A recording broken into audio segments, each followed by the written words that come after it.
Venez visiter une érablière maison et apprendre le processus pour la création de bons sirops d'érable canadiens.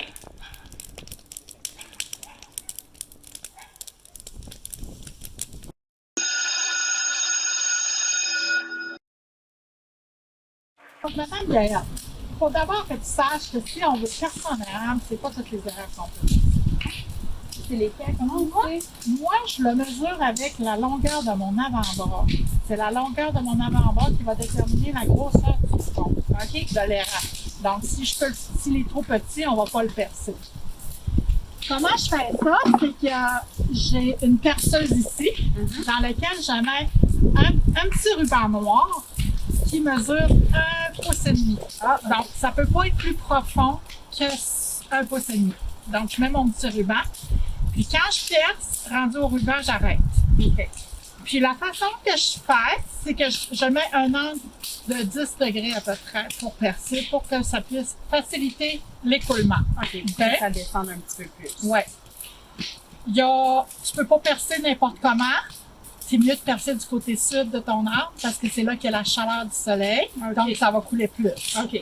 Tu peux t'aider avec la mousse que tu vas voir sur l'arbre. Ici, quand tu vois qu'il y a de la mousse sur l'arbre, tu sais que c'est ton côté qui est plus ombragé, donc il y a moins de soleil. C'est pas le côté qu'il faut que tu perces. Tu vas aller par l'autre côté de l'arbre. OK. Ça peut t'aider. Puis on peut en voir là, ici, là, on voit beaucoup de mousse sur cet arbre c'est ici.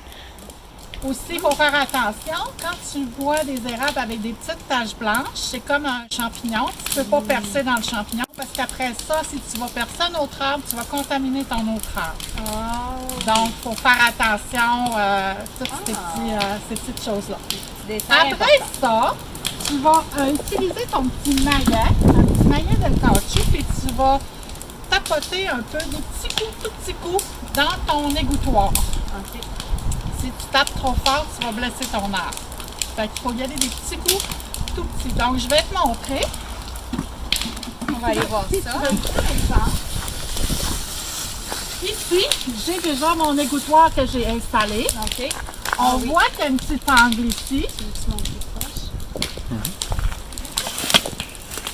Donc, je vais enlever le couvercle, on va bien voir. Donc, ici, j'ai mon petit égouttoir. J'ai percé comme ça dans un angle de 10 degrés. Je suis arrivée avec mon petit maillet, puis j'ai donné des petits coups pour ne pas blesser mon arbre. Aussi simple que ça. Après, j'ai mis mon petit couvercle que j'ai acheté avec mes chaudières. Puis,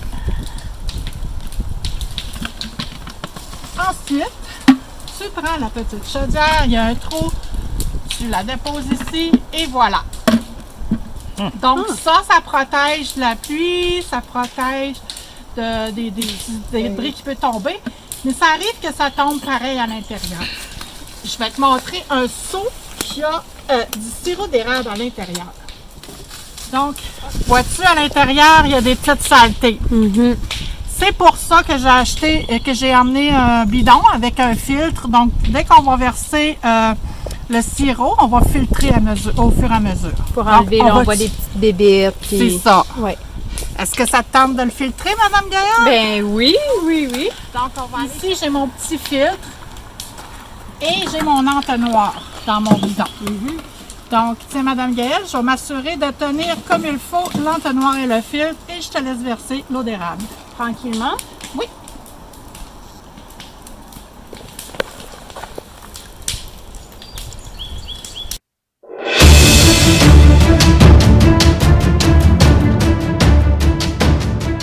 Savais-tu, Madame Gaëlle, que l'eau d'érable, c'est bon juste une semaine?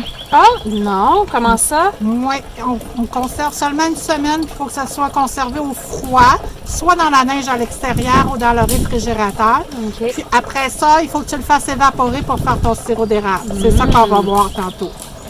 Voilà, les Super! dernières. Le premier bidon de sirop d'érable. On a encore 5 rôtes à vider. Donc, moi, je le filtre habituellement 2 fois, mon sirop d'érable. Une fois comme ça, avec un filtre très fin. Puis quand je le transvide dans le contenant à bouillir, à évaporer surtout, je mets encore un autre filtre par-dessus pour m'assurer qu'il n'y ait vraiment rien qui lance. Mais soit sec. propre. Oui, il y a beaucoup d'insectes. Et puis, est-ce que c'est tous les arbres, tous les érables qui font de l'eau d'érable comme ça? Toutes les érables font de l'eau d'érable, mais ils ne sont pas tous bons à boire ou même à faire du sirop d'érable. On les remarque surtout l'été avec les feuilles. La pointe, le nombre de pointes sur la feuille d'érable va déterminer si c'est un érable à sucre. Habituellement, si tu as 6 pointes sur une feuille d'érable, c'est un érable à sucre. OK. On les identifie l'été pour que l'hiver, ça soit plus facile à savoir lequel percer. Et pourquoi est-ce qu'on récolte l'eau d'érable au printemps, à ce temps-ci de l'année? Idéal, la température idéale pour recueillir de l'eau d'érable, c'est quand ça gèle la nuit, puis quand le jour, la température est au-dessus de 0 degré. Donc moi, je te dirais que des fois, quand la température est à moins 7 la nuit et plus 7 le jour, c'est fantastique. En une journée, on peut remplir un bidon comme ça, au OK. complet. C'est peut-être... Là, Mme Gaëlle, c'est peut-être d'évaporer notre eau. Ça, c'est l'étape importante avant d'avoir du sirop d'érable. Donc, on va mettre aujourd'hui 20 litres d'eau, ça va nous donner à peu près 500 ml de sirop d'érable. Donc, tu peux y aller, Nicolas. C'est important de faire cette étape-là à l'extérieur parce que ça va évaporer pendant longtemps. Puis l'eau évaporée, c'est une eau sucrée, donc ça ferait du dégât dans la maison si on le faisait à la maison. Donc, on s'arrange pour le faire à l'extérieur. Comme je disais, je filtre une deuxième fois, mais tu vois, le filtre est plus gros parce qu'on a tout retiré les insectes. C'est juste pour être certain d'avoir bien filtré. Pour faciliter que la chaleur reste à l'intérieur afin que ça bouille plus rapidement, donc je vais mettre le couvercle pour cette étape-là, mais l'évaporation se fait sans couvercle. Donc, après ça, on va retirer le couvercle quand ça va bouillir, puis on va le laisser sans couvercle. On a enlevé le couvercle pour l'évaporation une fois que ça bouille. Combien de temps ça bouille? Donc, ça bouille à peu près 10 à 12 heures, dépendamment de la quantité d'eau d'érable que tu as. Puis, il y a bien des facteurs aussi, comme aujourd'hui, c'est une journée plus froide, donc ça va peut-être être un petit peu plus long à évaporer. Une fois l'eau évaporée, on va la filtrer une dernière fois avant de terminer l'évaporation dans la maison.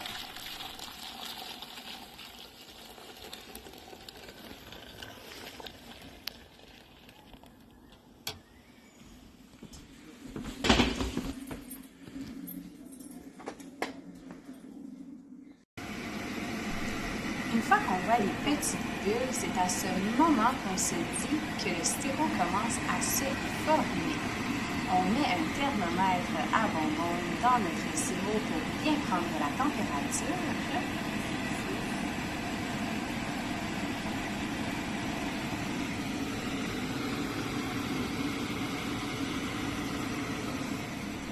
Maintenant qu'on a vu tout le processus de comment faire du sirop d'érable, je suis maintenant prête avec mon eau d'érable et mon sirop d'érable, peut-être à les faire goûter à mes élèves ou est-ce que j'aurais juste le garder pour moi et le mettre sur mes crêpes?